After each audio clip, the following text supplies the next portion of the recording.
Baik, selamat pagi, siang, sore, atau malam, Pak Ibu, dan juga teman-teman semua. Nah, jadi perkenalkan, nama saya Raditya Zaki Ataya dengan NIM 182230086. Pada kesempatan kali ini, saya akan mempresentasikan laporan TS saya untuk mata kuliah II 3160, Teknologi Sistem Terintegrasi, yang berjudul Analisis Desain Platform Antar Aja menggunakan pendekatan Domain Driven Design atau DDD. Oke, mungkin langsung ya. Jadi eh, di sini saya menggunakan platform Teraja. Platform ini saya pilih karena merepresentasikan sebuah sistem terintegrasi yang sangat kompleks. Teraja ini harus mengelola berbagai proses bisnis yang saling bergantung secara real time, mulai dari penerimaan order, optimalisasi rute, manajemen armada kurir, hingga pelacakan paket. Nah, untuk membedah kompleksitas ini, saya menggunakan pendekatan domain driven design.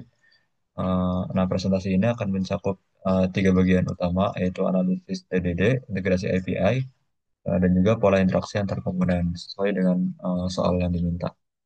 Eh,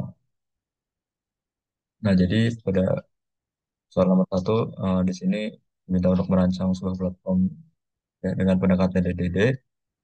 Eh, nah, di sini diminta untuk mengidentifikasi core domainnya, kemudian domain dan bounded context. Eh, Kemudian yang ketiga yaitu desain model domain. Baik, mungkin saya jelaskan satu hasil analisis saya. Oke, ini jadi yang pertama yaitu identifikasi core domain. Setelah menganalisis model bisnis Antaraja, saya mengidentifikasi core domainnya adalah eh, shipment life cycle dan real time tracking. Nah, ini adalah jantung bisnis Antaraja. Alasannya ada tiga, yaitu karena ini adalah keunggulan kompetitif utama mereka. Kemudian ini adalah domain dengan kompleksitas logika tertinggi. Dan yang ketiga adalah eh, fokus investasi utama perusahaan. Kemudian eh, subdomain dan bounded context. Nah, sistem yang besar ini perlu dipecah. Saya telah menguraikan antara aja ini menjadi 8 bounded context.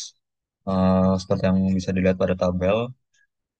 Eh, Contohnya ini shipment context adalah satu-satunya core domain. Jadi ini sudah saya kategorikan menjadi core, supporting, dan generic. Nah, domain ini didukung oleh fleet context untuk kurir dan juga routing context untuk rute. Oke, sementara fungsi booking contact ini ya, mungkin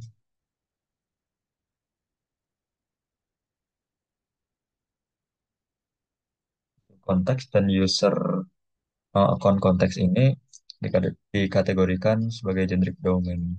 Jadi ini core-nya ada satu, shipping contact, supporting-nya ada fleet dan juga routing, uh, dan juga billing serta support juga. Dan yang generic ini ada user account, order, payment gateway. Oke, udah tiga itu. Nah, kemudian yang bagian tiga yaitu desain model diagram. Ini saya sudah membuat diagram peta konteksnya atau konteks map yang menghubungkan antara domain-domain tadi. Nah, diagram peta konteks ini atau konteks map memvisualisasikan arsitektur yang telah dipetakan. Kita bisa melihat beberapa alur utama, pertama yaitu alur booking, di mana booking konteks ini eh, mengambil data dari user account, lalu menerbitkan resi baru ke shipment konteks. Nah, kemudian yang kedua ada alur operasi di mana fleet context ini fleet context mengirimkan pembaruan status scan secara asinkron ditandai dengan panah putus-putus ke shipment context. Nah, ini adalah pemisahan yang krusial. Kemudian yang ketiga ada alur pendukung di mana billing atau support ini menarik data dari shipment context untuk menjalankan fungsinya. Oke. Nah, apa ya, mungkin lanjut ke yang refleksi. Eh, Ya ini keuntungannya itu ada pengelolaan kompleksitas, bahasa yang konsisten, dan skalabilitas dan resiliensi. Jadi keuntungan utama dari DDD di sini adalah kemampuannya mengelola kompleksitas. Tim Fleet bisa fokus pada GPS kurir tanpa harus pusing memikirkan API. Dan adapun juga tantangannya, yaitu seperti kesulitan menentukan batasan konteks, konsistensi data lintas konteks, dan juga kebutuhan kolaborasi intensif. Jadi ya itu ya tantangannya. Tantangan terbesarnya adalah mengelola konsistensi data lintas konteks, terutama karena sifat eventual konsistensinya dari pembaruan status kurir. Ya mungkin soal nomor dua, di mana pada soal nomor dua ini eh, kami diminta untuk mengintegrasikan dan memvisualisasikan setidaknya tiga API publik. Oke, balik ke ini. Nah, di sini kita beralih ke soal dua, yaitu integrasi API publik. Untuk menghidupkan arsitektur ini, saya memilih tiga API publik yang mewakili fungsi krusial dari unit konteks yang berbeda. Nah, API pertama adalah Open Cage Geocoding API atau ya, API untuk konversi alamat.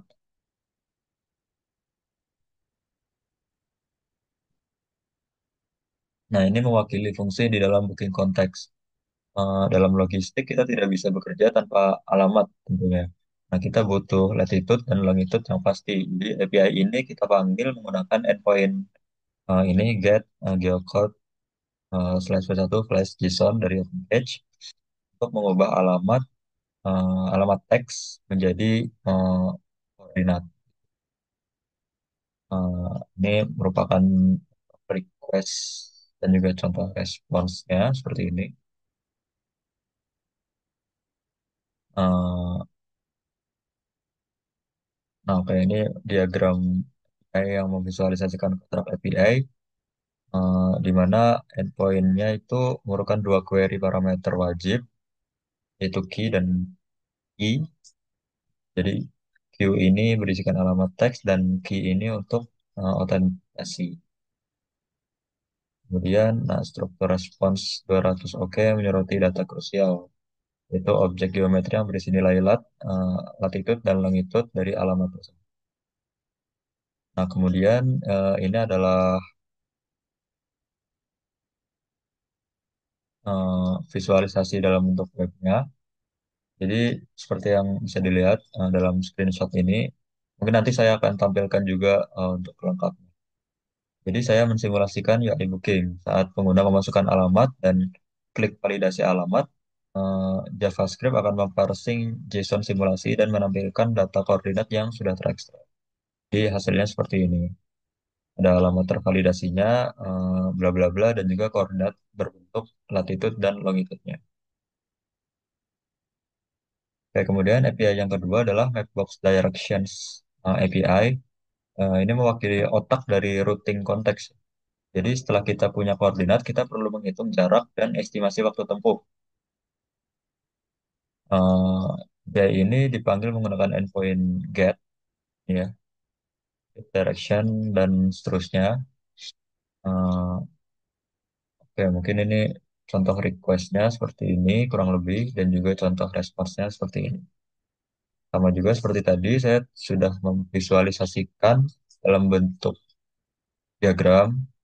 Nah, jadi eh, ya diagram ini menunjukkan bahwa endpoint get merupakan koordinat pasangan longitude dan juga latitude dan juga longitude yang dipisahkan di koma ya sebagai path parameter dan access token sebagai query parameter. Struktur response struktur response menyoroti data inti yang kita butuhkan dari array rows, yaitu jarak dan juga durasi. Nah, ini juga saya sudah memvisualisasikan dalam bentuk webnya.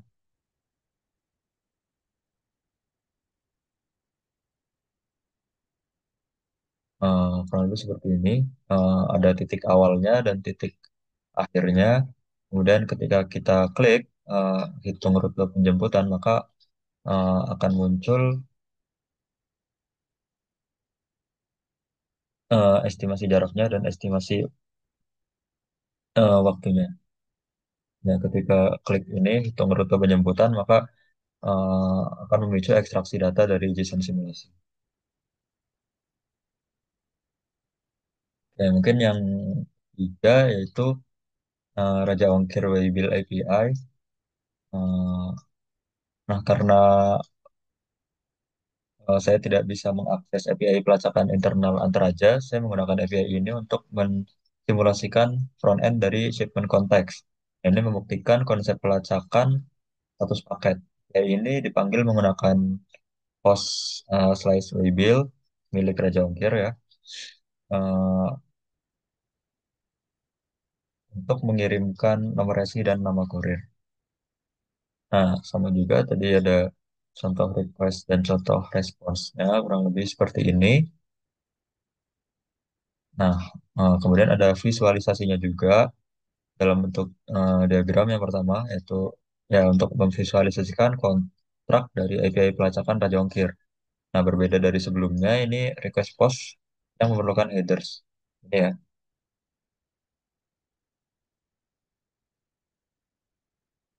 dan body schema juga. Struktur response 200 oke menunjukkan bahwa data inti yang kita butuhkan adalah array manifest dari dalam objek result yang berisi riwayat pelacakan paket.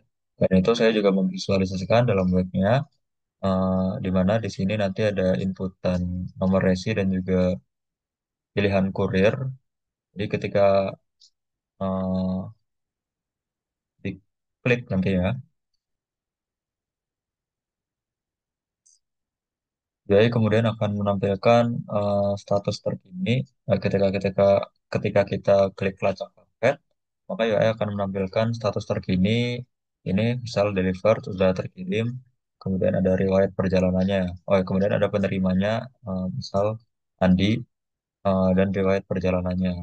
Misal pada pukul sekian paket diterima, pada pukul sekian paket dibawa, pada paket sekian paket telah tiba.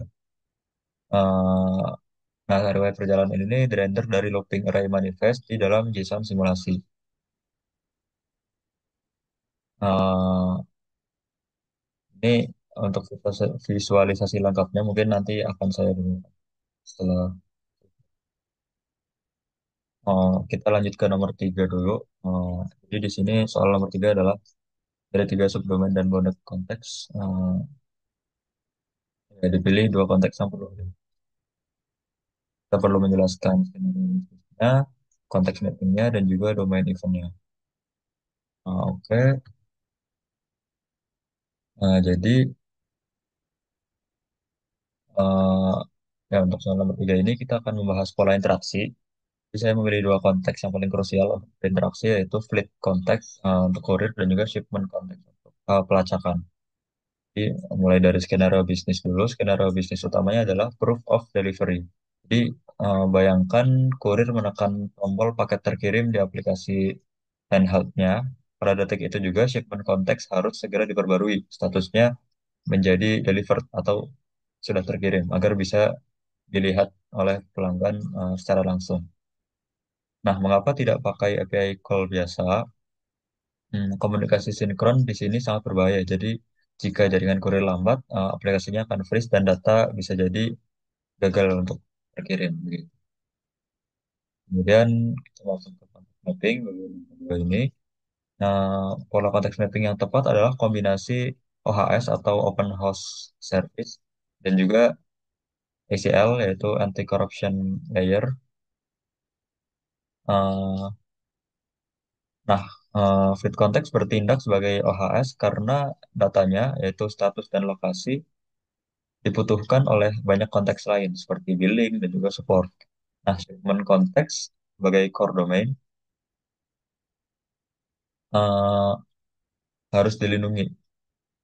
Dia menggunakan, dia tuh pakai ACL atau Anti Corruption Layer sebagai penerjemah untuk mengubah data teknis dari kurir. Jadi misal status code lima menjadi bahasa bisnis murni, misal statusnya delivered nih. Oke, jadi kurang lebih seperti itu untuk nomor dua, nomor tiga B. Nah, kemudian yang terakhir ada nomor tiga C, yaitu tentang domain event atau fasilitas interaksi di dalam eh, ini. Jadi fasilitas interaksi ini dilakukan secara asinkron menggunakan domain event. Saat kurir menekan terkirim, aplikasi tidak memanggil API, melainkan hanya menerbitkan event. Nama eventnya adalah nama oh ini. Nama eventnya adalah package status update. Jadi payload JSON-nya akan berisi data penting seperti resi number, new status, eh, proof of delivery, kurang lebih seperti ini. Ya, ini berisi data-data yang penting. Nah, di sini juga ada diagram alurnya yang merangkum semuanya, eh, di mana fleet context atau mempublikasikan event, eh, event itu masuk ke dalam message broker, dan shipment context berlangganan tersebut, dan SEL-nya bertugas menerjemahkan payload mentah dan domain logic dan memperbarui status. Pendekatan ini membuat sistem tetap cepat bagi kurir dan resilient jika salah satu komponen lebih seperti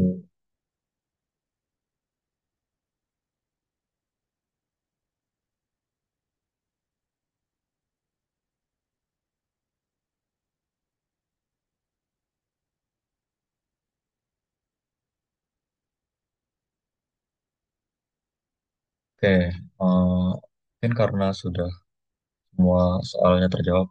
Sebagai kesimpulan, melalui pendekatan DDD ini kita telah berhasil membedah arsitektur platform antaraja, identifikasi core domainnya, dan memetakan interaksinya. Kita juga telah membuktikan secara teknis bagaimana API publik dapat uh, diintegrasikan untuk mensimulasikan fungsinya, dan bagaimana pola event asinkron sangat penting untuk menjaga sistem logistik scalable dan resilient.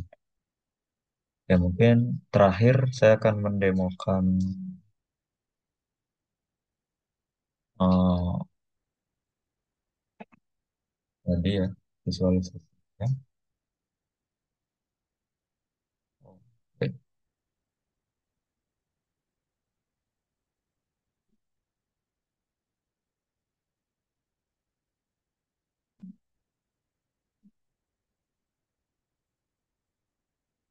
Ya, kurang lebih seperti ini.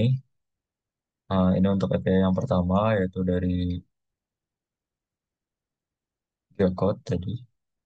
Jadi misal kita ganti gitu teknologi, kita klik validasi alamat, maka di sini ada hasil geocodingnya, alamat tervalidasi, dan latitude serta longitude-nya. Nah, ini ada tampilan data simulasi. Kemudian yang kedua adalah untuk rute. Misalkan ini titik awalnya Gedung Sate dan titik jemputnya di ITB, maka akan muncul seperti ini, estimasi jarak dan waktu jemputnya. Hmm, Ada data teknisnya juga. Dan yang terakhir yaitu simulasi shipment untuk melacak resi paket. Kali ini kita udah pilih nomor resinya dan kurirnya secepat. Ada dua pilihan. Kemudian kita lacak. Nah, seperti ini juga.